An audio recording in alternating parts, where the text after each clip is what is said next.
দরবারে আউলিয়া সুরেশ্বর দায়রা শরীফে আসছেন। আপনাদের সকলের সামনে আমি বলছি, আমি সুরেশ্বরীর নাতি এবং নুরিশার ছেলে। আমার কাছে আপনারা সঠিক খবর জেনে নিন। আমার জন্ম থেকে আমি দেখেছি, আমার বাবাজানের সঙ্গে আমি এই মসজিদে নামাজ পড়তে আসছি, একসাথে আমি তার সঙ্গে জুম্মার নামাজ পড়েছি। বলুন সুবহানাল্লাহ। বাবাজান এই মসজিদে জুম্মার নামাজ পড়েছেন, তিনি দায়রা শরীফে নামাজ পড়েন নাই। এবং আমি বাবাজানের সঙ্গে 5 ওয়াক্ত নামাজ তার যায় নামাজে দাঁড়ায় আমি পড়তাম, তার সঙ্গে আমি রওজা পাক আমি জিয়ারত করতাম। আপনারা কিন্তু যে যেখানে থাকেন আজান দিলে মসজিদে এসে নামাজ পড়বেন।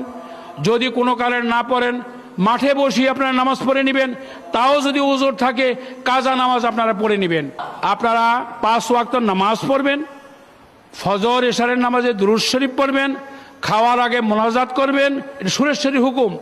মঙ্গলবার দিন নকশুল কাটবেন না, বুধবার দিন কোনো বিবাহ শাদী শুভ কাজ করবেন না।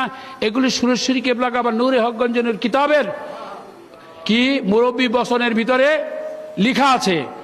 এখন এই জিনিসকে আপনাকে দেখতে হবে, বুঝতে হবে, আপনাদেরকে জানতে হবে। আর না হয় সুরেশ্বর আসলেন, তরিকা গ্রহণ করলেন। তরিকা শব্দের অর্থ কি? রাস্তা। রাস্তার থেকে যদি আপনি বিচ্যুত হয়ে যান, তাইলে তো আপনার এই তরিকত নেওয়ার কোনো মূল্য হইল না।